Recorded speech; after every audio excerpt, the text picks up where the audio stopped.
mensagem de hoje trata de preparar o caminho do Senhor. Está em Lucas capítulo 3, João Batista, o homem que prepara o caminho do Senhor Jesus Cristo. Lucas 3, a partir do verso 1.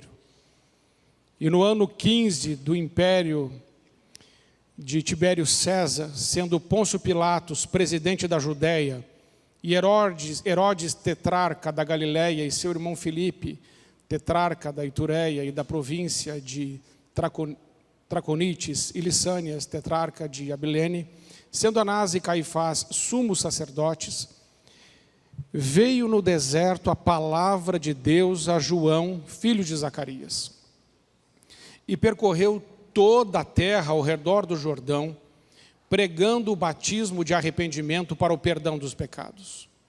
Segundo o que está escrito no livro das palavras do profeta Isaías, que diz: vós que clama no deserto, preparai o caminho do Senhor, endireitai suas veredas.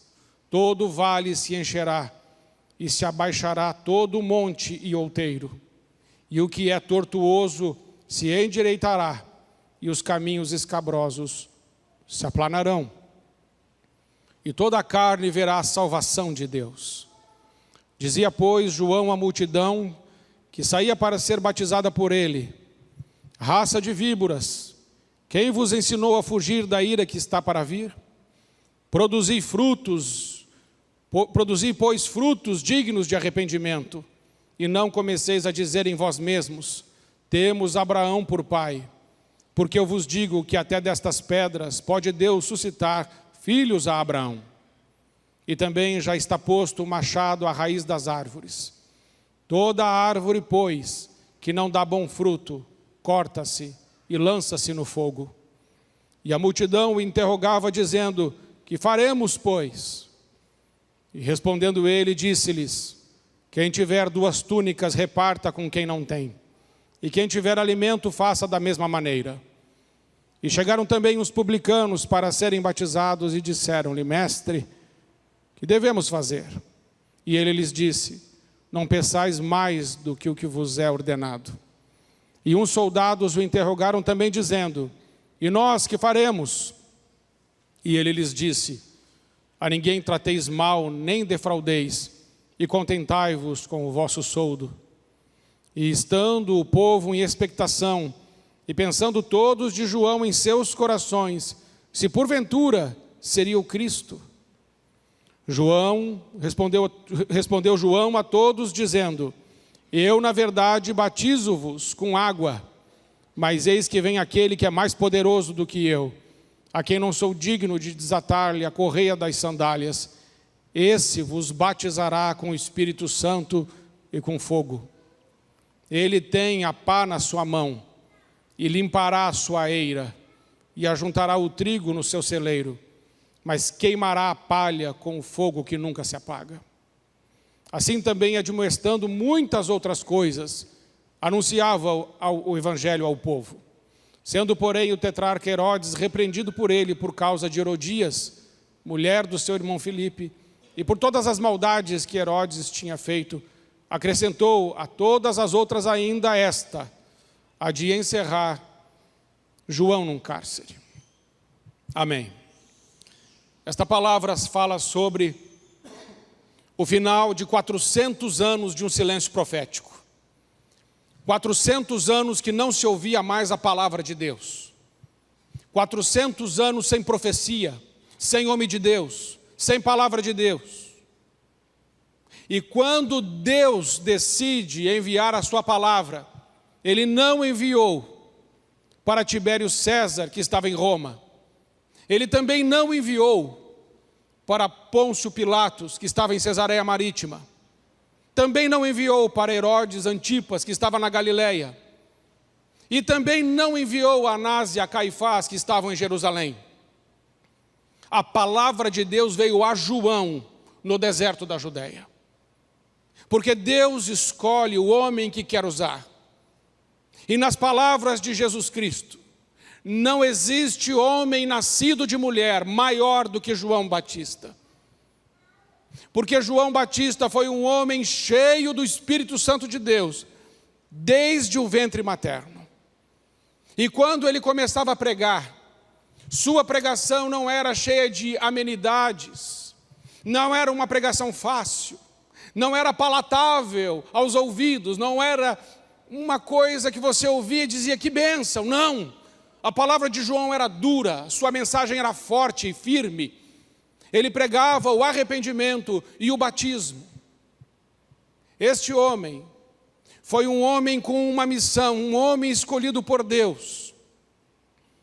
Ele pregava o batismo do arrependimento e ele colocou o machado da verdade na raiz de todo o superficialismo religioso.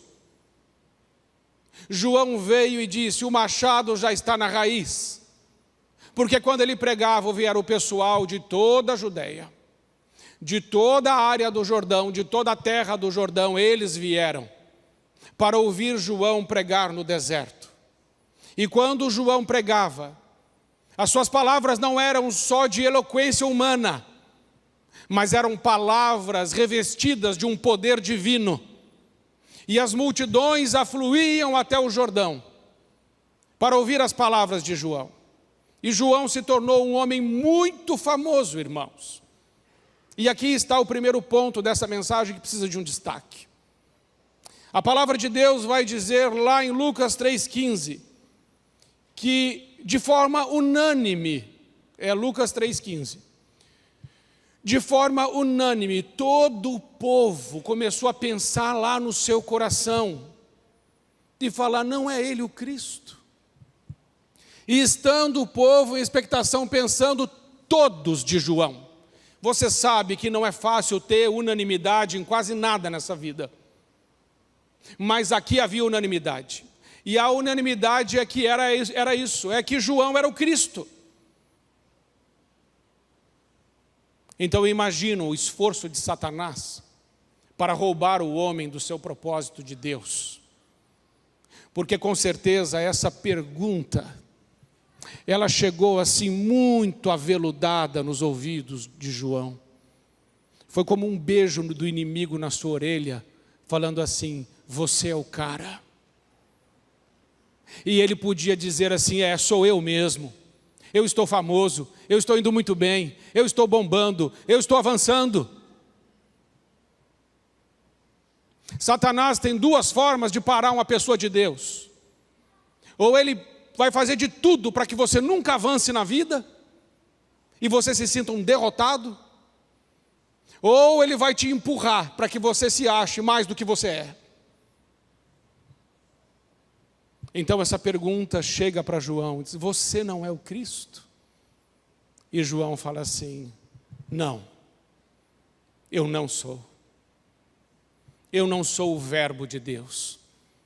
Eu sou uma voz que clama no deserto. Eu não sou o Cordeiro de Deus. Eu sou aquele que aponta e diz: eis o Cordeiro de Deus, eis aquele que tira o pecado do mundo. Eu não sou a luz.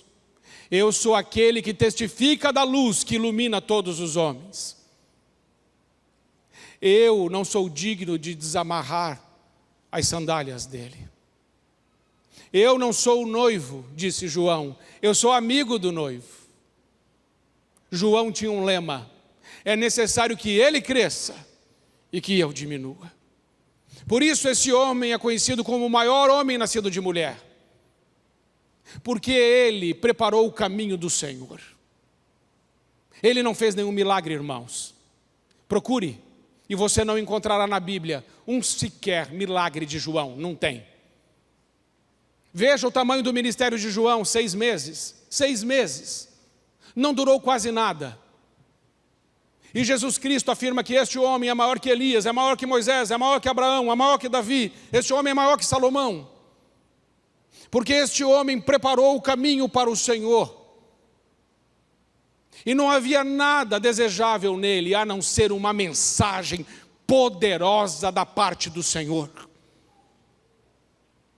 E assim como Deus levantou este homem, eu creio que Deus levanta você para preparar o caminho do Senhor também. A princípio, em sua própria vida, e depois na sua casa e na sua família. Eu e você é que precisamos estender o tapete vermelho para Jesus entrar.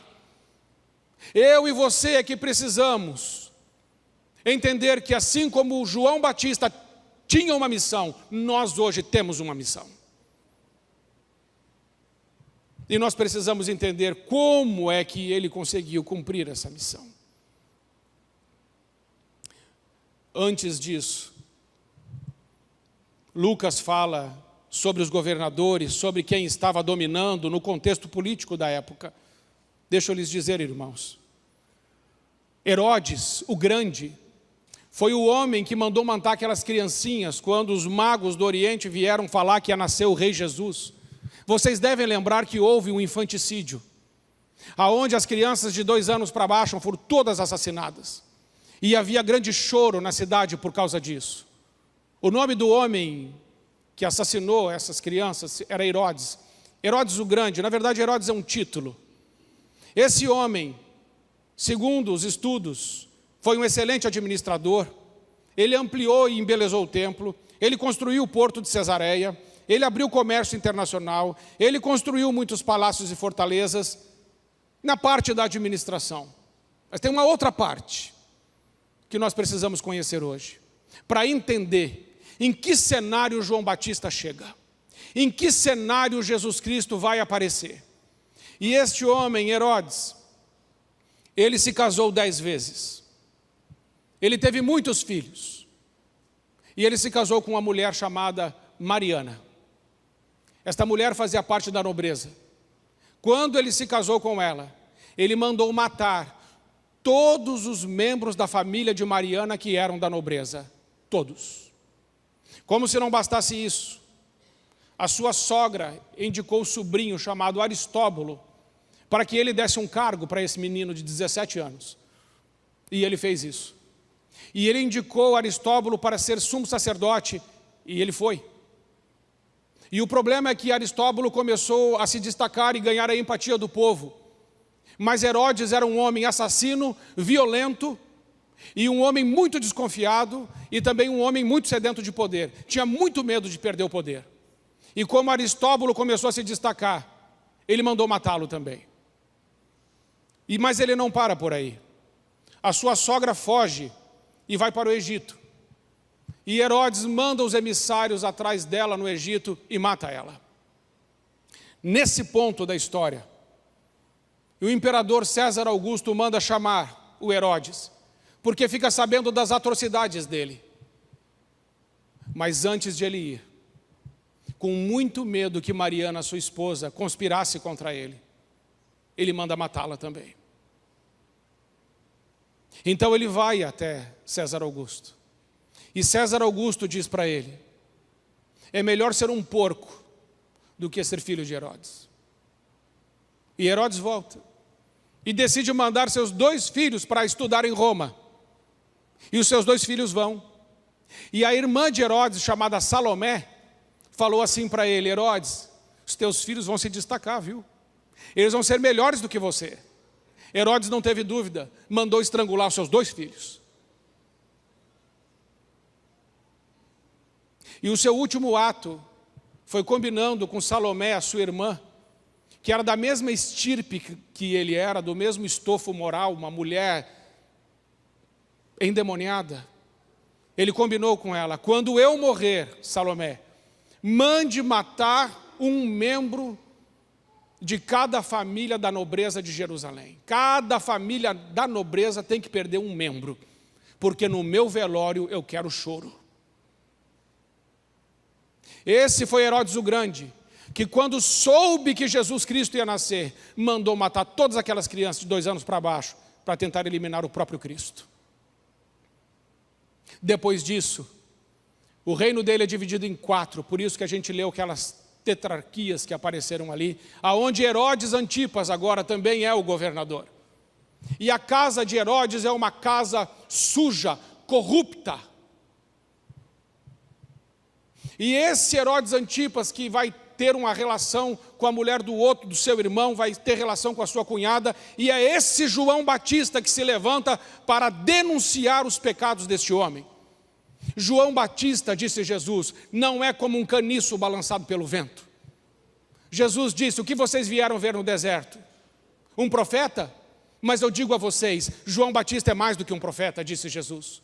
Ele não é um caniço balançado pelo vento, ou seja, este homem não está aqui para ficar refém das circunstâncias e não será levado de um lado por outro, por causa dos interesses dos poderosos. Este homem que prepara o meu caminho, este homem é cheio do Espírito Santo e ele o é desde o ventre materno. Mas Sansão também era um homem cheio do Espírito Santo. Só que Sansão teve tantas falhas morais, tantos buracos no seu caráter, que o Espírito Santo escoou dele. Mas não foi assim com João Batista. Ele foi cheio do Espírito Santo desde o ventre e permaneceu cheio, porque ele entendeu que ele tinha uma missão. E a primeira coisa que eu quero que você entenda bem nesta noite, é que eu e você não cumpriremos missão nessa terra sem o poder do Espírito Santo de Deus. Porque é o Espírito Santo de Deus que nos dará força para avançarmos contra todos os principados e potestades do mal que habitam as regiões celestes. É o Espírito Santo que colocará ousadia nos nossos lábios. É o Espírito Santo que nos dará poder. Quando João Batista estava pregando, as multidões foram ao deserto e essas multidões começaram a confessar os seus pecados publicamente. O nome disso é avivamento. O avivamento acontece quando as pessoas não conseguem mais viver uma vida cheia de hipocrisia, de falso arrependimento, uma vida superficial, uma vida banal, uma vida fraca, uma vida medíocre. Quando o Espírito Santo está usando a vida de João Batista, aquelas pessoas começam a falar para as outras pessoas ouvirem seus próprios pecados. Porque a presença de Deus era com ele.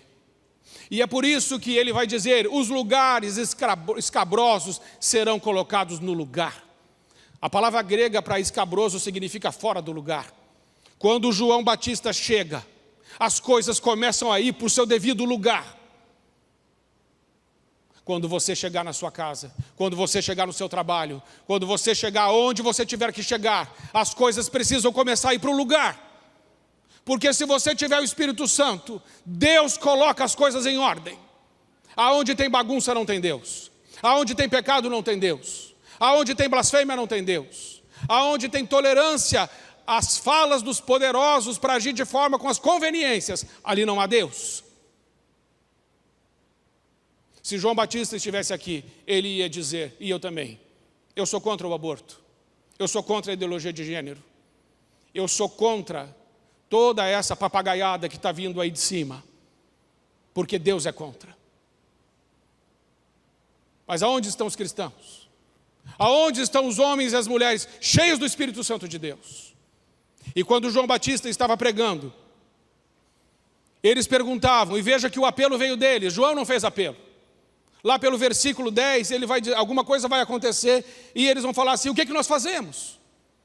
O apelo partiu deles e não de João. O que nós fazemos? E João vai dizer: vocês precisam se arrepender e produzir frutos dignos de arrependimento e serem batizados. Agora entenda uma coisa: o batismo naquela época não é como o batismo hoje. O batismo hoje é diferente. O batismo hoje nós temos todo um ritual, tem a classe, você aprende, você estuda, você tira dúvidas, você é fundamentado na palavra e assim vai. Você dá um testemunho. Lá não. Na época de João não era assim.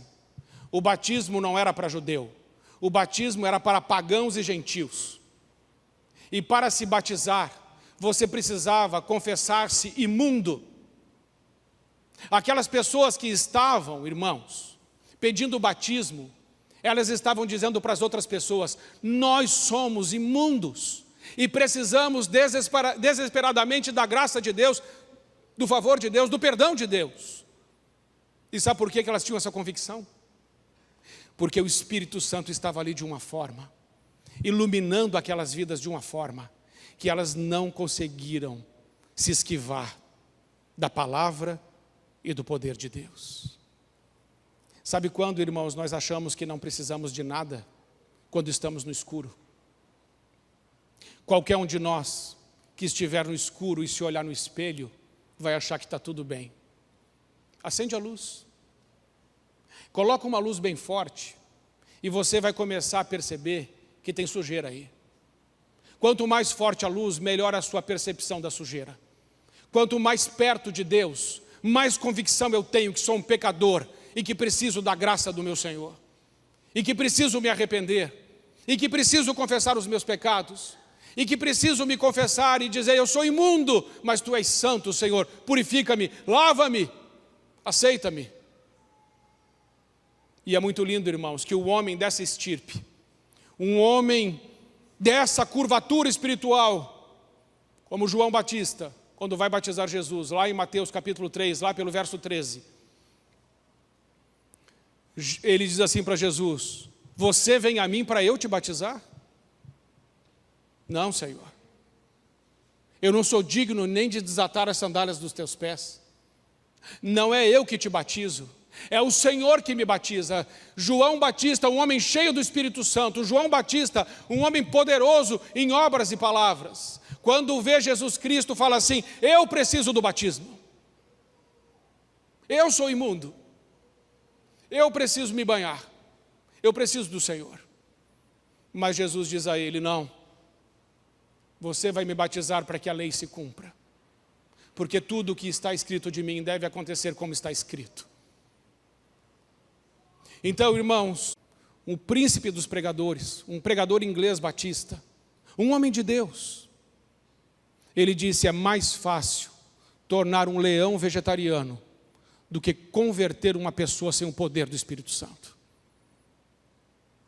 O púlpito de Spurgeon tinha 15 degraus. E ele subia os 15 dizendo, eu creio no Espírito Santo, eu creio no Espírito Santo, eu creio no Espírito Santo, eu creio no Espírito Santo. Então ele pregava. Meus amados irmãos, você tem uma missão, você tem uma mensagem. A mensagem de Deus não é só para o pregador, a mensagem de Deus é para você. Mas eu e você não teremos resultado nenhum sem o poder do Espírito Santo. Deus não vai usar a nossa vida sem antes nos limpar. Deus não usa nada sujo, Deus limpa primeiro, usa depois. A vida precede o ministério, o ser precede o fazer. Por isso, se você quer ter algum resultado na sua caminhada cristã, a primeira coisa que você precisa fazer é odiar, detestar e abominar o pecado. E mandá-lo embora da sua casa e da sua vida para sempre. Se você não fizer isso, Deus não terá parte com você. E você será infrutífero, ineficaz, ineficiente, raso, superficial nas coisas de Deus. Ora, irmãos, eu quando me converti, eu estava muito bem financeiramente, muito bem. Era um empresário. Deus mandou vender tudo e eu fiquei pobre. Pobre diante dos homens, mas fiquei rico diante de Deus. O que Deus tem pedido a você, que você tem pensado 2 vezes para fazer? O que você tem argumentado na sua mente, justificado e explicado em seu coração, mas que você sabe que é uma desobediência ao Senhor? É o que diz aquele homem, tudo que não é eterno é eternamente inútil. Jesus morreu por pessoas, o que nós estamos fazendo? O que nós estamos fazendo como igreja? Pessoas estão o tempo todo sofrendo, morrendo, se drogando, se prostituindo, preso em pornografia, preso em bebida, adulterando. O que nós, como igreja do Senhor, estamos fazendo diante disso? Deus precisa de mais pessoas se levantando e dizendo, eu vou preparar o caminho do Senhor. Eu vou aplanar os outeiros. O que isso significa? Os montes serão nivelados. Não há lugar para orgulho, para arrogância. Não há lugar para soberba. Não há lugar para altivez. Deus vai tirar tudo isso fora. Porque quando o rei está chegando, o seu mensageiro vai na frente, preparando o caminho. Eu preciso dizer algo a você essa noite. O rei está chegando. O rei está voltando. Cuidado, tenha cuidado. O rei está perto, está próxima a vinda dele. Não viva a sua vida como se ele não fosse voltar. Porque quando ele voltar, quando os céus se abrirem, e o céu for coberto de miríades e miríades e milhares de anjos, ao som da trombeta, os mortos ressuscitarão primeiro. E nós, os que estivermos vivos, se estivermos, nos encontraremos com ele nos ares. E quando ele aparecer, não adianta pedir mais perdão. Esse tempo já acabou. O tempo de pedir perdão é agora. O tempo da reconciliação é hoje. O tempo de dizer como aqueles homens disseram a João Batista: o que faremos? E João disse uma coisa tão simples: arrependam-se. E esse arrependimento de João não é se arrepender para depois se arrepender de novo. João disse: arrependam-se e produzam frutos dignos de arrependimento. Ou seja, se você roubava, não roube mais. Se você não mentia, não minta mais. Se você estava cativo, saia desse cativeiro e não volte mais. E apresente frutos como honestidade, sinceridade, princípios, valores, ousadia, coragem, oração, intercessão, poder de Deus na sua vida. Frutos, porque Jesus disse: pelos frutos os conhecereis. Jesus foi muito claro quando disse: irmãos, não é só aquele que diz Senhor, Senhor, que entrará no reino de Deus, mas aquele que faz a minha vontade. Muitos me dirão naquele dia: Senhor, em teu nome expulsamos demônios, em teu nome fizemos milagres, em teu nome profetizamos. Mas eu lhes direi abertamente: nunca vos conheci. Apartai-vos de mim, vós os que praticais a injustiça. Homens que trabalharão para Deus, sem ser aprovados por Deus, não entrarão no reino dele. Não é o que você faz, é quem você é. Depois é o que você faz. O arrependimento te torna filho. E como filho você está autorizado a trabalhar para o seu pai. Sem arrependimento não há salvação. Sem salvação não há filiação. Talvez existam algumas pessoas que estão aqui hoje e estão adiando o seu batismo. Ah, pastor, eu não vou me batizar. Ah, não vai? Então você não tem nada a ver comigo, no sentido de que não sou eu que estou te pedindo isso. Foi ele que pediu. Foi Jesus. Não sou eu. Eu sou só um mensageiro. Eu não sou dono da mensagem. A mensagem não é minha. A mensagem é muito maior do que eu. Eu vou morrer, essa mensagem continua. Ela existia antes de mim. E ela continuará existindo depois de mim. Os obreiros morrem, a obra continua. O Deus Todo-Poderoso vai fazer cumprir tudo o que Ele disse que ia fazer. Com você vivo ou não. Portanto, batizar-se significa reconhecê-lo publicamente como o único e suficiente Senhor e Salvador da sua vida. Ah, pastor, mas se eu me batizar, eu já fui batizado. Quando? Ah, eu fui batizado na igreja católica. Eu também fui, eu ia ser padre. Só que o batismo lá da igreja católica é um batismo involuntário. Levaram você. Você não foi com as suas pernas, você não tomou essa decisão, ela nunca foi consciente. Mas eu fiz a primeira comunhão, eu fiz a crisma. Isso são rituais para tentar validar o batismo. Mas você não foi batizado porque quis, te levaram. E Deus não trabalha com aliança involuntária. A aliança precisa ser voluntária, o compromisso precisa ser assim. Eu preciso confessá-lo.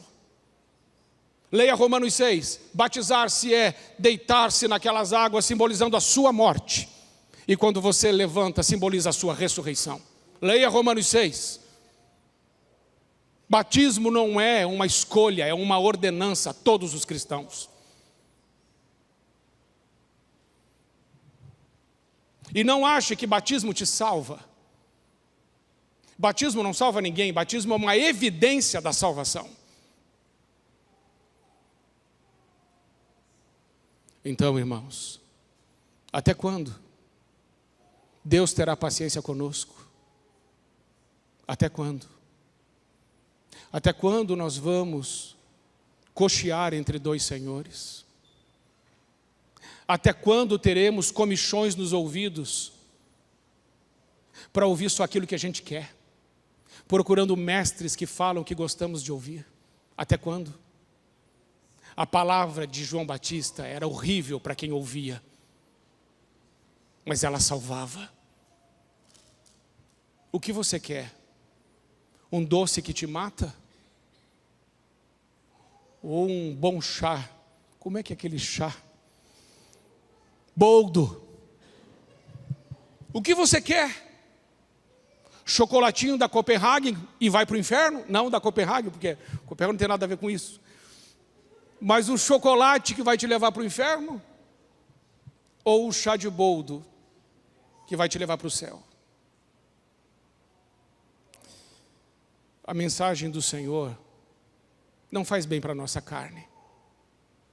Ela é amarga, ela é dura, ela é difícil. É assim que ela é. Mas ela te faz viver.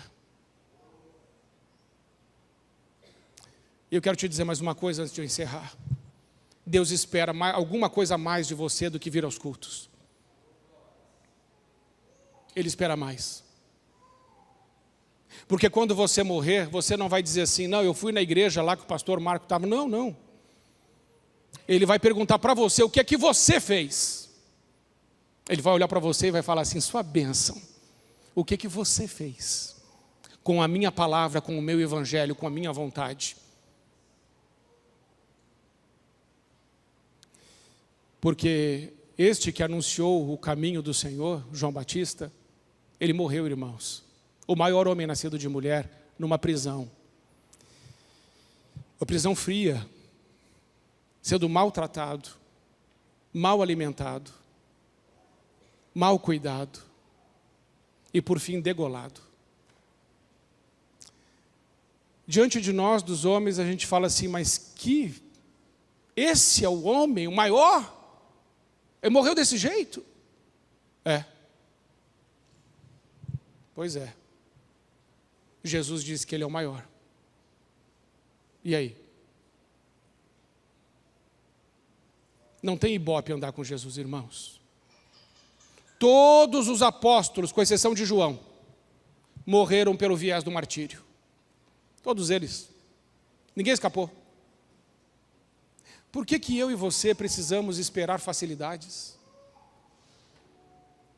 E por que nós somos tão tímidos? Está escrito, preparai o caminho do Senhor. Como está a sua casa? Como está a sua vida primeiro? Como está a sua casa depois? Sua responsabilidade. A partir de agora eu quero te desafiar a começar a dizer todos os dias, eu creio em Ti, Espírito Santo, e creio que o Senhor pode usar mais na minha vida. Eu creio em Ti, Espírito Santo, eu quero pedir perdão, porque eu sou imundo, mas o sangue de Jesus me purifica de todo pecado. Lava-me, Senhor, da minha imundícia, e faz um homem digno do Teu sacrifício. Limpa-me e eu serei limpo, lava-me e eu ficarei puro. E usa-me então, porque eu não sei quantos dias eu tenho na terra.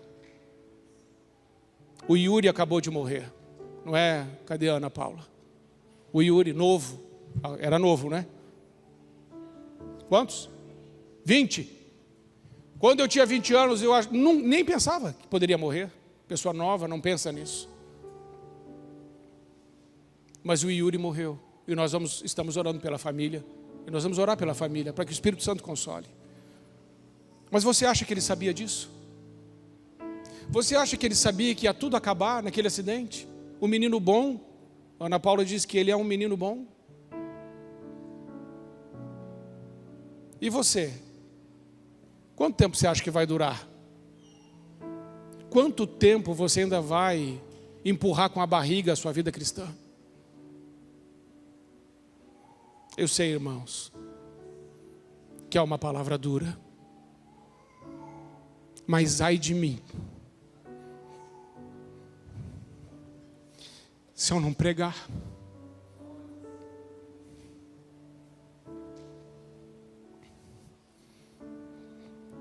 Isso aqui é vida.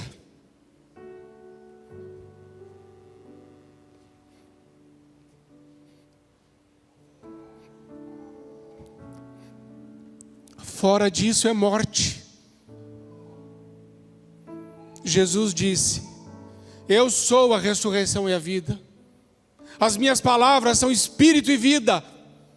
Ainda que elas sejam difíceis de a gente engolir, Ele não mente.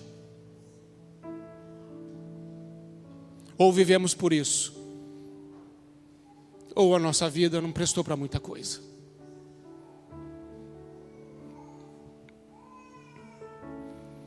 Então, aviva-nos, Senhor.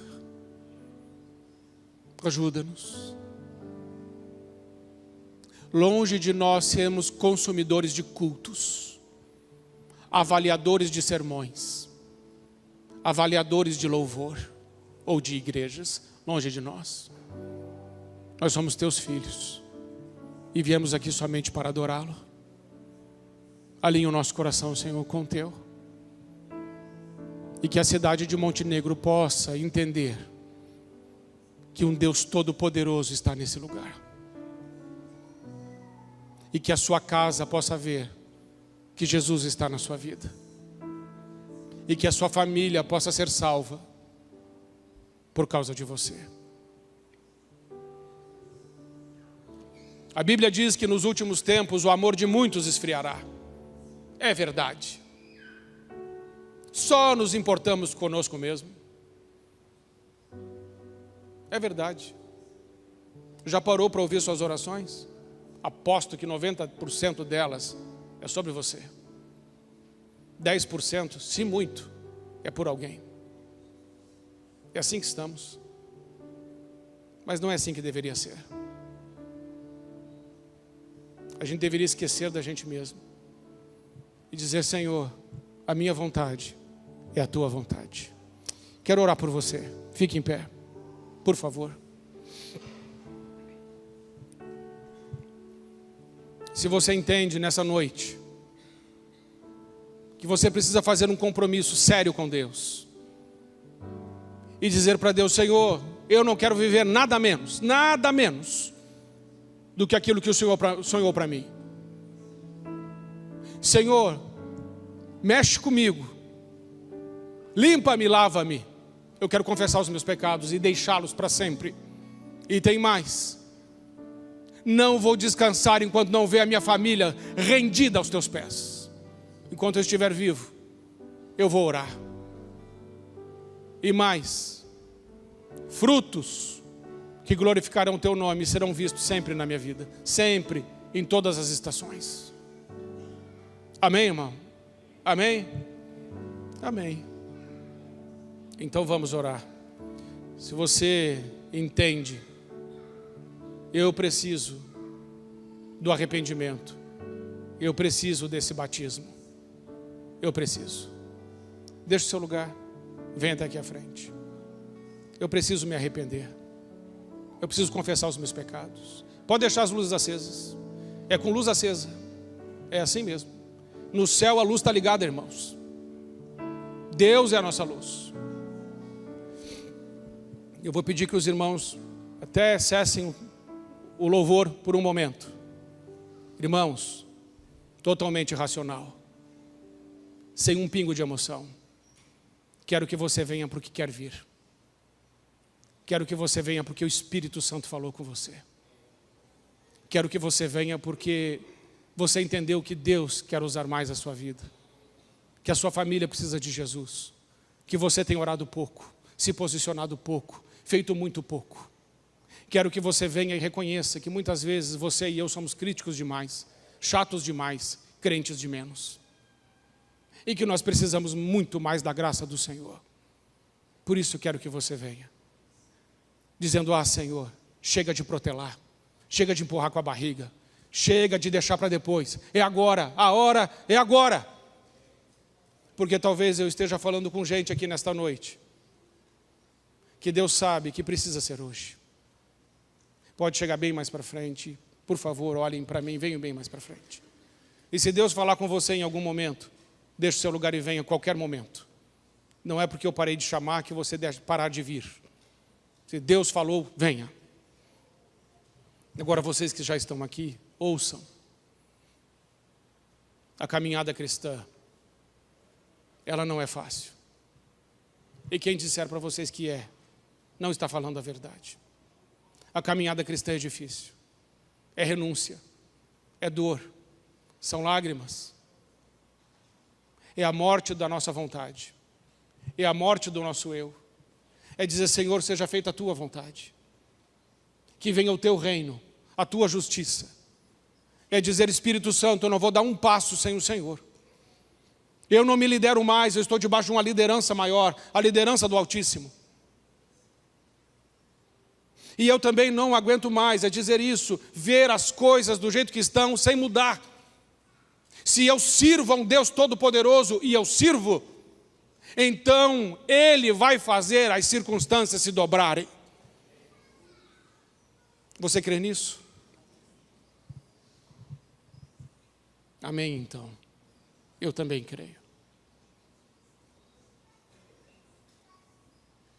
Senhor Jesus, nós pedimos nessa noite, Pai, perdão pelos nossos pecados. Eu peço, Senhor, pelos meus.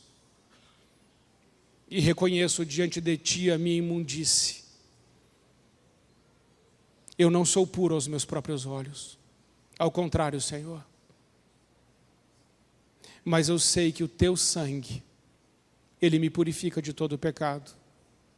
E nessa noite eu Te peço perdão por todas as vezes que Te insultei com os meus pecados e que virei as costas para o Senhor. Me perdoe, Senhor. Eu não quero ser um pastor de autoajuda nem de conveniências. Livra-me disso, Senhor. Eu quero ser um homem segundo o Teu coração. Ajuda-me, Senhor, e aos meus irmãos que estão aqui comigo, porque nós queremos ver a Tua glória nessa terra. E queremos ver a cidade de Montenegro completamente dobrada a Ti. E por isso nós pedimos hoje perdão por toda a idolatria, por toda a feitiçaria, por todo o sangue inocente que é derramado nesse lugar, por todos os adultérios, as mentiras, por todos os pecados, as drogas, as iras, as violências, os abandonos, as rejeições, as palavras de maldição. Nós Te pedimos perdão, Senhor, porque ofendemos o Senhor que é santo. Não vire as costas para nós, Senhor. Não se afaste de nós. Antes, inclina os Teus ouvidos às nossas orações e tenha misericórdia de nós. Nós somos fracos, Senhor, somos pó. Lembra-te disso, Senhor, que somos pó, e tenha misericórdia de nós. E nos ajude, Senhor, a crescermos mais, a sermos mais usados por Ti. Senhor, em nome de Jesus, faz isso. Porque tantas pessoas estão em becos sem saída, e nós não estamos fazendo absolutamente nada. Perdoa-nos, Senhor. Faça-nos ver o que o Senhor está vendo. E derrama do Teu coração no nosso coração. Nos faça ver com os Teus olhos, ouvir com os Teus ouvidos, andar com as Tuas pernas. Faça-nos ser Teu corpo nessa terra. Senhor, obrigado, porque o Senhor sempre nos ouve e porque o Senhor sempre nos perdoa. Mas que o Senhor possa ver em nós frutos dignos de arrependimento. Em nome de Jesus. Amém e amém. Amém, irmãos? Então, como é que vai ser a partir de agora? Amanhã é segunda-feira. E tudo começa de novo. E aí a gente precisa dizer a Deus, esse dia, segunda, Ele é Teu, Senhor. Esse dia. Não se preocupem com a semana. Jesus disse: basta cada dia o seu mal. Por que se preocupam com a semana toda? Se não são donos da semana, não sabem se estarão vivos. Preocupe-se com o dia e vivam aquele dia para o Senhor. E certamente o Senhor surpreenderá vocês. Porque se vocês agirem pensando que podem não estar vivos na terça, a segunda vai ser uma bênção. Sabe por quê, irmãos? Encerrando de verdade agora. Sabe por quê? Porque diante da morte, nossas escolhas mudam. Se você soubesse que ia morrer segunda-feira, final da tarde, eu tenho certeza absoluta que a sua segunda seria diferente se você não soubesse. Então saiba de uma coisa: você só tem um dia. Todo dia você só tem um dia. Viva-o como se fosse o último. E você verá muito mais da presença e da graça de Deus que já viu na sua vida toda. E você não vai ter medo de orar para que um aleijado ande, para que alguém seja purificado, para que alguém não se mate. Você não vai ter medo, porque o amanhã você não sabe. Você sabe de hoje. Não tem mais lugar para medo. As pessoas mais perigosas que existem, no bom sentido, são aquelas que não têm nada para perder. A sua vida não é sua. Quando que você achou que foi? Nunca foi. A sua vida é dele. Então, não trate a sua vida como se fosse sua, porque ela não é. É dele. Viva cada dia. Que Deus te abençoe. Que você viva o melhor de Deus.